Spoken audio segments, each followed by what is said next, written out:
So, today I'm going to talk about the first chapter of the book, which is about old age, illness, and death. So, the Buddha wanted people to recognize certain simple truths in life. And one of those truths is that inevitably, at some point, we will all fall ill and eventually die. Let's have a little look at why this truth is important to recognize. So we can see a story in the book about a great king who met with the Buddha. And he asked him, "Venerable Sir, is anyone who is born free from aging and death?"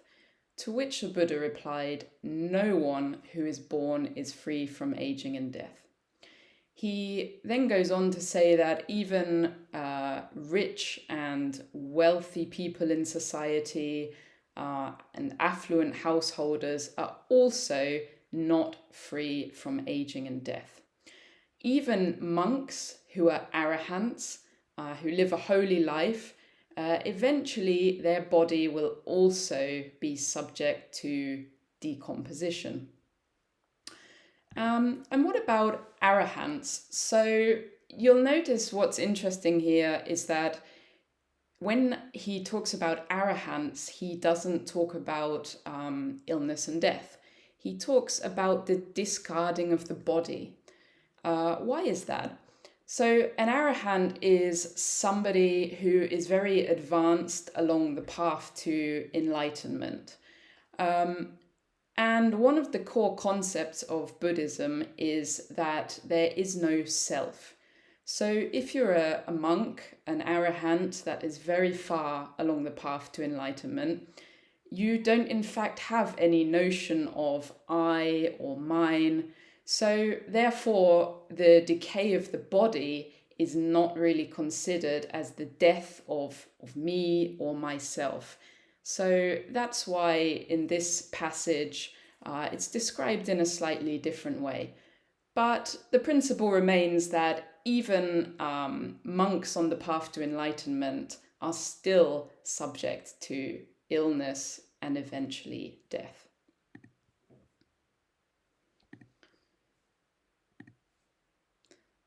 We then also see a quote from a sutta. So it says, "The beautiful chariots of kings wear out, this body too undergoes decay."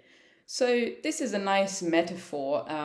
Perhaps in the modern age, we could think if we bought a very nice car, no matter how beautiful and expensive the car is when we buy it, how good the condition is, eventually it's going to stop working, it's going to decay, and it's going to be no good.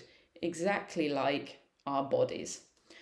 The sutta goes on to say, "The Dhamma of the good does not decay." In this case, the Dhamma of the good is referring to Nibbana. And let's have a look. So, firstly, what is Dhamma?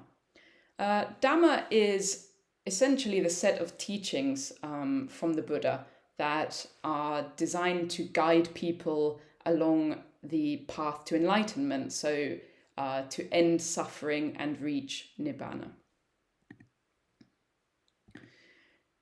Nibbana is what we might also refer to in English as nirvana.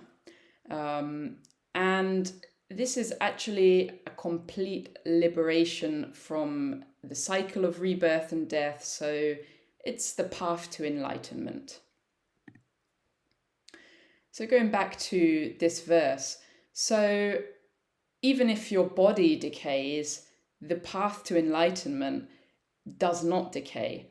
So the good proclaim along with the good. The good in this case is referring to enlightened beings, and this is what they say along with other wise people, so people also on the path to enlightenment. So, what's important to think about here is why should we recognize that illness and death are inevitable? Firstly, I think it's to encourage people to go on this path to enlightenment. And more importantly, if we recognize that we're attached to old age and death, it might inspire us to take a resolution to go away from our unwholesome ways of living, so the bad things we're doing in our life, and try to embrace some wholesome alternatives, so some positive ways of living to have some positive effect on society. So I think this is really the key takeaway from this chapter that we can all think about.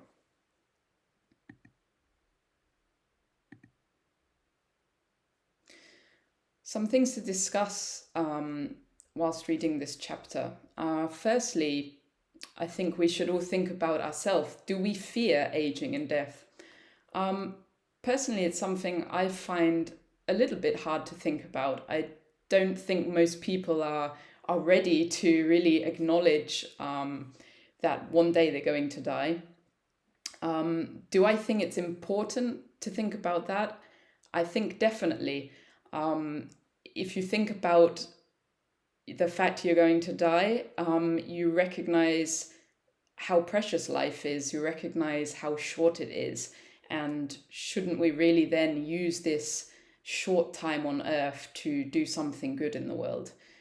That's definitely what I can take from this teaching. The third question is something I'll leave you to think about. Why do you think the Buddha used examples of rich and powerful people and monks on the path to enlightenment rather than talking about maybe poorer people or ordinary members of society? So that's it for the first lesson. I hope you enjoyed listening, and please feel free to take the quiz and see what you remember about the chapter.